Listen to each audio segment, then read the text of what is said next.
Bénin TV.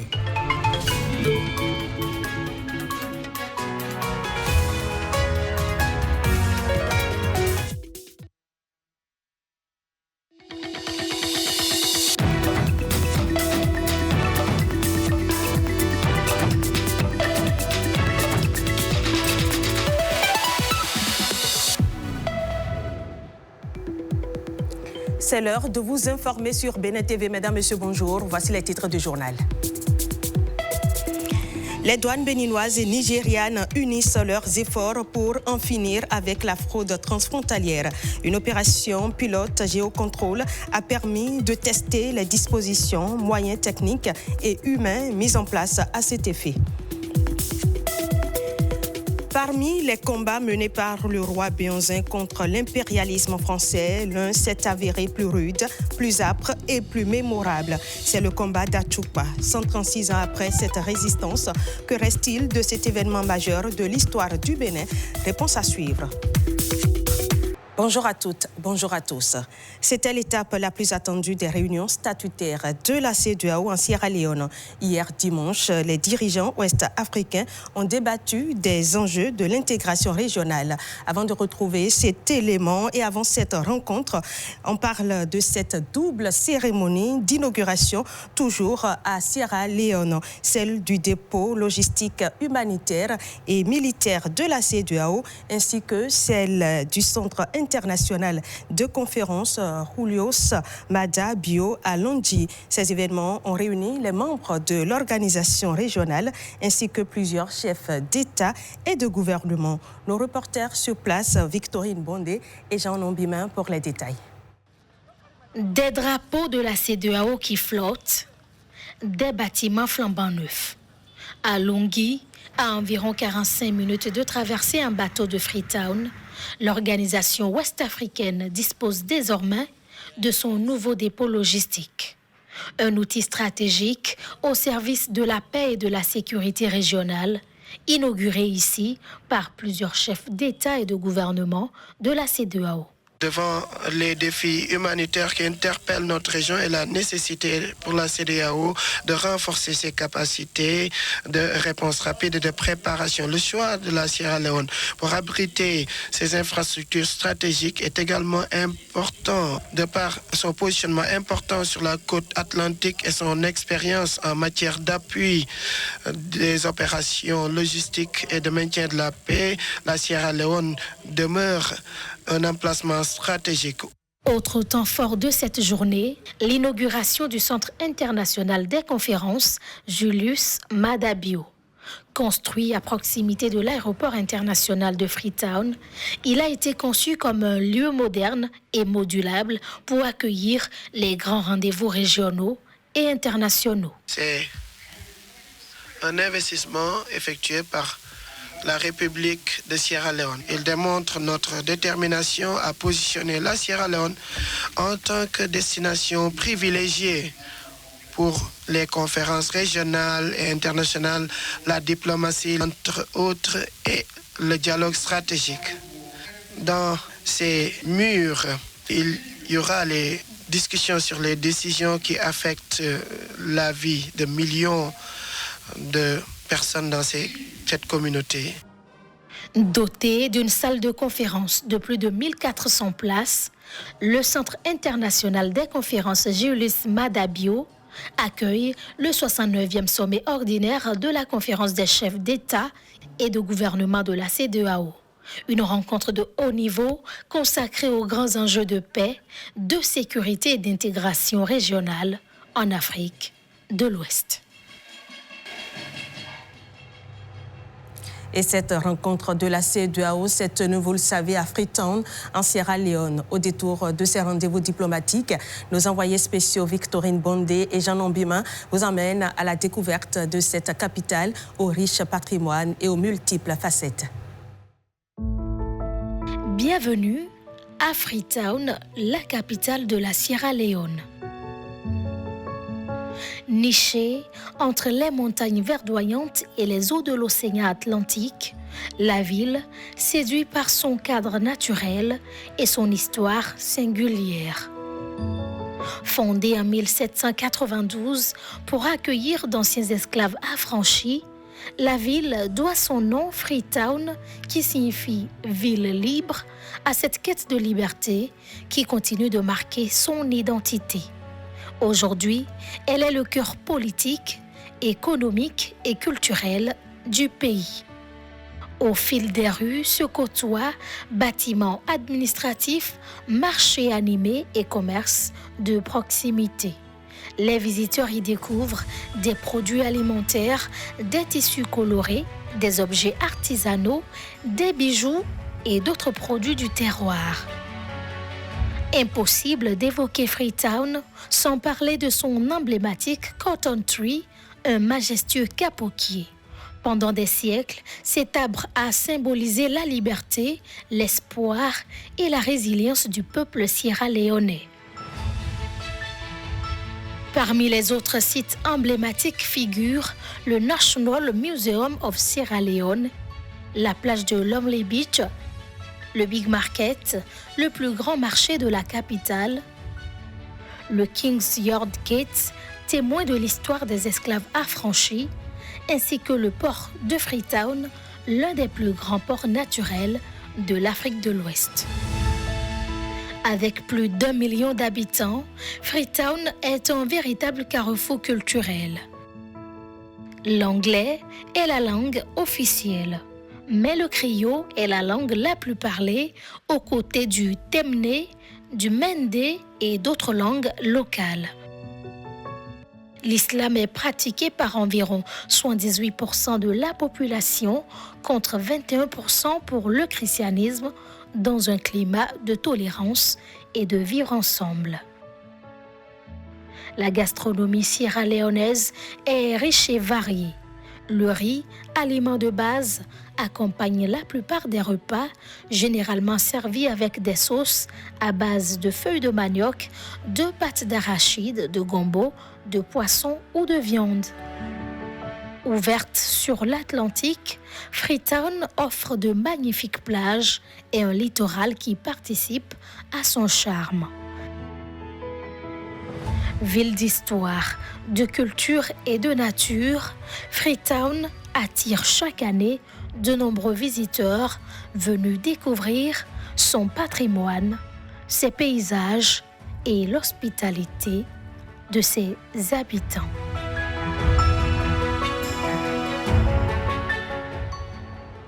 Et je vous l'annonçais en titre, les douanes béninoises et nigérianes s'unissent pour une lutte encore plus efficace contre la fraude transfrontalière.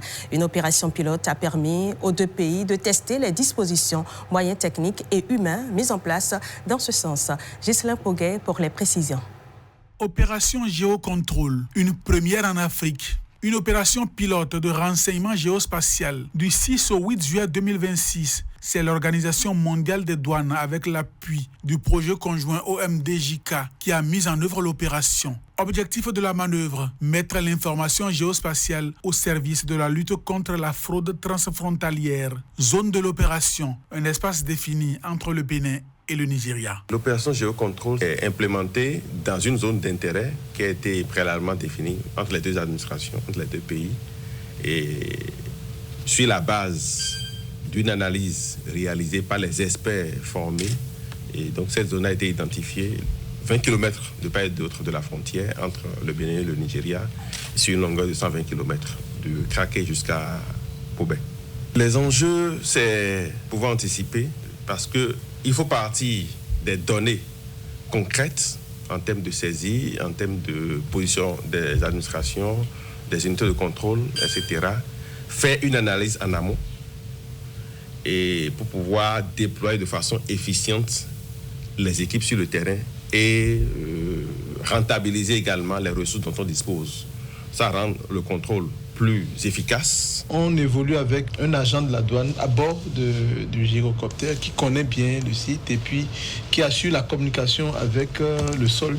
Ça nous permet de les orienter sur des choses que nous voyons. Je crois que les résultats sont satisfaisants et qu'il faille qu'on réinitie ce genre d'opération assez régulièrement.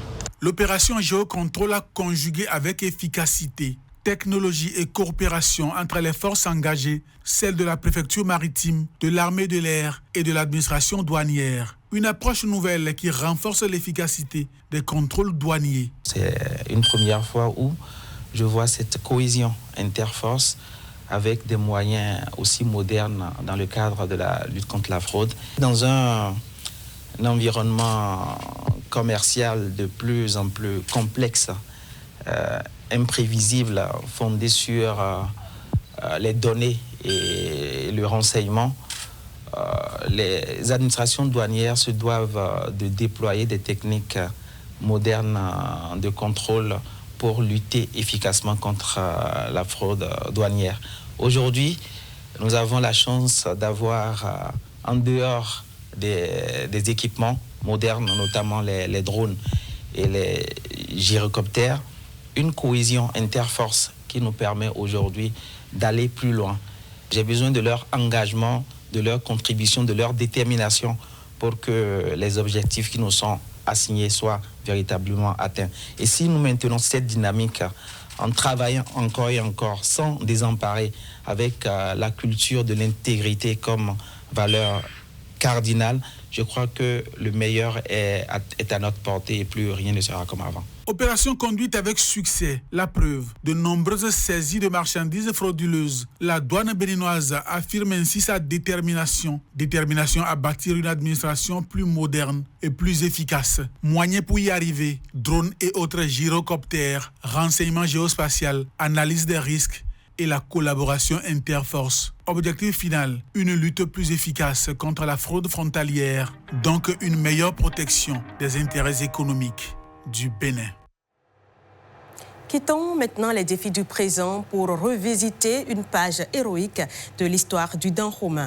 Dans sa résistance, vous le savez, contre l'impérialisme français, le roi Béhanzin a affronté les troupes françaises à plusieurs reprises sur le territoire national. Mais l'une des batailles les plus mémorables reste et demeure celui d'Achupa dans l'arrondissement d'Avranco. Aujourd'hui, 136 ans après, que reste-t-il de cet événement majeur de l'histoire du Bénin? Réponse avec Mathieu Debeglo, Godwin Fanou et Félicien Koupakou. Ici le champ de bataille du fameux dur combat d'Achupa. Nous sommes à moins de 2 km du centre de l'arrondissement d'Achupa. Il y a 136 ans, les armes crépitaient ici même dans ces buissons marécageux. Au nom de l'indépendance et de la liberté, le roi Béhanzin affrontait les troupes de l'armée coloniale française. Les troupes du Dahomey sont arrivées par la vallée de l'Ouémé. Et donc, l'objectif était d'attirer les Rogbonto, les Porte-Noviens et leurs alliés vers Achupa, les frapper et profiter du vide qu'il y aurait à Rogbonu pour marcher directement sur la capitale du royaume de Rogbonu. Aujourd'hui, cette page majeure de l'histoire de notre pays est presque absente dans l'esprit des jeunes. Ils ont battu des hommes. C'est à cause de ça qu'on dit combat d'Achupa. Ça a été entre nos anciens. Bon, moi, je ne maîtrise pas beaucoup de choses. Pourtant, un drame d'une envergure nationale s'est joué ici même à Achupa. De part et d'autre, il y a eu beaucoup de pertes. Béhanzin en a perdu suffisamment. Pendant que les uns utilisaient des mitrailleuses, les nôtres avaient des fusils un peu surannés. C'est en profondeur. Si les jeunes connaissent vaguement leur histoire, la faute ne leur est pas forcément imputable. Un combat que les gens qualifiaient de dur et qui s'enseignait au cours primaire, je ne sais pas comment aujourd'hui les gens peuvent passer cette affaire-là sous silence. Il faut que nos programmes d'enseignement insistent davantage sur l'histoire nationale. Le jeune béninois ne connaît pas suffisamment l'histoire de son pays. Le site du dur combat d'Achupa est aujourd'hui difficilement accessible et dans un état de dégradation continue. C'est un site qui devait attirer pas mal de touristes, d'abord nationaux. Les élèves devaient faire régulièrement des sorties pédagogiques ici. Et pour le faire, il faut que l'espace, la voie soit aménagée. Non seulement aménager la voie, mais pourquoi ne pas ériger un monument sur la place. Le dur combat d'Achukpa est un événement majeur dans l'histoire de notre pays. Son souvenir devrait être aussi dur dans nos mémoires que l'événement lui-même. Dans un tout autre registre à présent, et nous parlons de la reconversion professionnelle. C'est simplement le fait de donner une nouvelle orientation à sa carrière ou à son parcours professionnel, qu'elle soit motivée par une passion, un besoin d'épanouissement ou l'envie d'explorer de nouveaux horizons professionnels. La reconversion professionnelle s'invite de plus en plus dans les choix de carrière. Mais franchir ce cap, vous allez le voir, nécessite de réunir plusieurs éléments essentiels à la réussite de cette transition. Détail dans ce reportage de Jennifer Sativi et de Gilda Savito.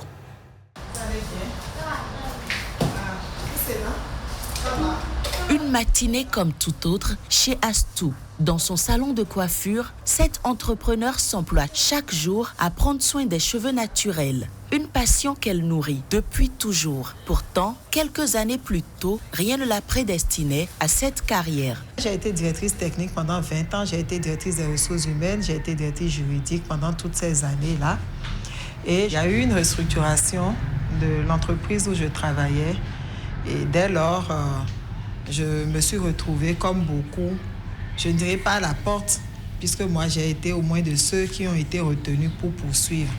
Mais j'ai décidé d'ouvrir une nouvelle page de ma vie. Avec toutes ces compétences que j'ai acquises à un moment donné, je me suis dit pourquoi ne pas mettre ces compétences-là à ma propre disposition. C'est ainsi qu'Astou se forme à la coiffure, puis au coaching. Elle accompagne en l'occurrence les femmes vers leur épanouissement professionnel. Merveille, quant à elle, a une toute autre histoire. Sa décision de réorienter son parcours naît d'un trop-plein. J'ai fait quand même 10 ans dans une structure de la place où j'étais chargée de clientèle. Là, je suis partie parce que j'ai fait un burn-out.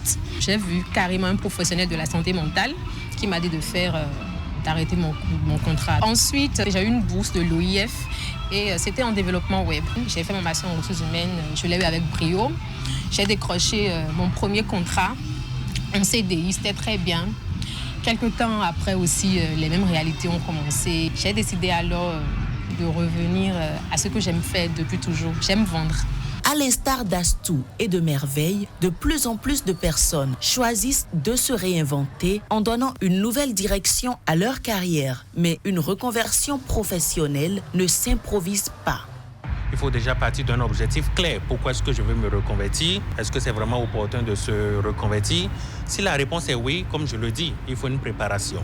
Parce que le marché du travail est de plus en plus exigeant. Cette réalité-là met le candidat qui se reconvertit dans un profil où il peut se reconvertir et se trouver vraiment en dessous des attentes et des réalités du marché, peut-être parce qu'il n'avait pas les expériences requises ou n'avait pas les compétences qui sont escomptées. Au-delà de la préparation, la vision est également un facteur déterminant pour réussir sa reconversion professionnelle. Comme du côté de mon boulot du salariat, ça n'allait plus, j'ai commencé par entreprendre. Je l'ai toujours fait, mais j'ai commencé par donner beaucoup plus de temps à mon business. Aujourd'hui, l'emploi n'est plus une sécurité. Le CDI n'est plus une sécurité jusqu'à la retraite. Et donc, moi, je pense qu'il vaut mieux penser comme moi, préparer comme si. Donc, c'est comme investir en assurance comme si, tout en ne sachant pas si après il y aura un accident, tout en ne sachant pas donc si une restructuration va arriver. D'un parcours à l'autre, les motivations d'une reconversion professionnelle diffèrent en fonction des réalités. Mais une certitude demeure, la réussite de cette transition repose sur un projet mûrement réfléchi. Un mot de santé dans ce 13h avec cette question. Comment prendre soin de soi pour vieillir sans maladie chronique? Cette problématique, le professeur Zoumenou, pour ses 60 ans, a organisé une conférence débat pour en discuter et proposer des approches de solutions. Ghislain Poguet, Mathieu Degbeglo étaient de la partie. Sur le podium, le professeur Eugène Zoumenou, entouré de nutritionnistes, de pneumologues, de kinésithérapeutes, de psychiatres, de médecins généralistes. Le sujet de discussion, comment prévenir les maladies chroniques et jouir du bien-être en vieillissant. Avec l'âge qui avance, chez beaucoup de personnes, le diabète apparaît comme l'hypertension, l'embolie pulmonaire et d'autres maladies chroniques. Comment s'entretenir pour éviter ces maladies? Les panélistes ont apporté des éléments de réponse. C'est une première pour moi de participer à un événement où on parle de bien-être, de santé, prise en charge de la personne humaine pour fêter un anniversaire. Un sujet qui m'a vraiment intéressée, c'est quand un des panélistes a parlé de sommeil. Le sommeil. Dormir 8 heures par nuit, ce n'est pas de la paresse. C'est quand vous dormez que votre cerveau se nettoie. C'est quand vous dormez que vos cellules régénèrent. Dans sa communication du jour, le professeur Eugène Zoumeno identifie 5 piliers auxquels il faut s'adosser pour éviter les maladies et bien vieillir. Boire, manger, bouger, penser et dormir. Des piliers qui doivent devenir des habitudes si l'on veut bien vivre et bien vieillir. Nous avons besoin de nous informer sur la prévention pour mieux vieillir et éviter ces maladies chroniques. Vous avez déjà entendu, vous tous, parler d'AVC, d'embolie pulmonaire. C'est tous les jours. On peut prévenir. Je bois de l'eau. Je ne bois pas d'alcool, ou le moins possible. Et dès qu'on se lève, il faut boire le premier verre d'eau. Je mange peu sucré, peu gras, peu salé. Et surtout, je ne mange qu'aux heures de repas. Je ne mange pas entre les repas. Il faut bouger. Si vous ne bougez pas, vos muscles fondent. Et dans la vieillesse, vous devenez un handicapé. Si vous voulez rester indépendant tout au long de votre vie et surtout dans la vieillesse, il faut bouger pour que les muscles se renforcent, pour que le cœur se renforce. La gestion du stress, la santé mentale, il faut savoir gérer son stress.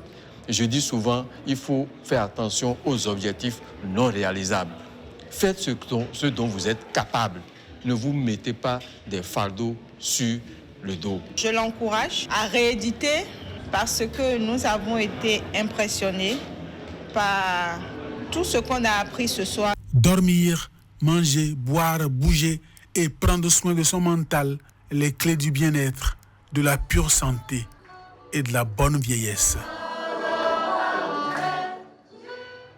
Au nombre des jeux qui peuvent être faits par les enfants en cette période de vacances, il y a des jeux d'échecs, outils d'éducation, de patience et de tolérance. Ces jeux d'échecs sont célébrés aujourd'hui à travers le monde. Chaque 20 juillet, des tournois sont initiés dans les écoles, parcs et bibliothèques pour sa célébration. Pourquoi une telle journée? Réponse dans cet élément de Patrick Adjassou. La plus notoire compétition cérébrale. Le plus célèbre jeu intellectuel en même temps spirituel, le jeu d'échecs, ou tout simplement les échecs. Échecs ici étant toujours au pluriel. C'est un jeu de stratégie à 2 joueurs sur un plateau de 64 cases noires et blanches. Le but du jeu, mettre le roi de l'adversaire échec et mat, c'est-à-dire que son roi est attaqué et qu'il n'a plus aucun moyen de se sauver. Le matériel, un échiquier, 8 cases x 8. 16 pièces par joueur. Un roi, pièce la plus importante. Le roi bouge d'une case à l'autre dans toutes les directions. Une dame, pièce la plus puissante. La dame bouge autant qu'elle veut en ligne droite et diagonale. 2 tours. Elle bouge en ligne droite, horizontalement ou verticalement, autant de cases qu'elles veulent. 2 fous. Ils bougent en diagonale uniquement, autant de cases qu'ils le veulent. Un fou reste cependant toujours sur la même couleur. 2 cavaliers. Ils bougent en L, 2 cases dans un sens, une case sur le côté. Ils sont les seuls à pouvoir sauter par-dessus les autres pièces. 8 pions. Ils avancent tout droit. Au premier coup, ils peuvent avancer de 2 cases, mais d'une seule case aux autres coups. Ils capturent en diagonale d'une case. Comment ça marche? À tour de rôle, les blancs commencent. Chaque pièce a son mouvement. On ne peut pas capturer son propre pion. Capturer, c'est prendre une pièce adverse en allant sur sa case. Échec, c'est quand un roi est attaqué. On doit le protéger au coup suivant. Échec et mat, quand le roi est attaqué et qu'il ne peut plus bouger ni être protégé. Il y a aussi le pat. Match nul, quand un joueur ne peut plus bouger mais que son roi n'est pas en échec.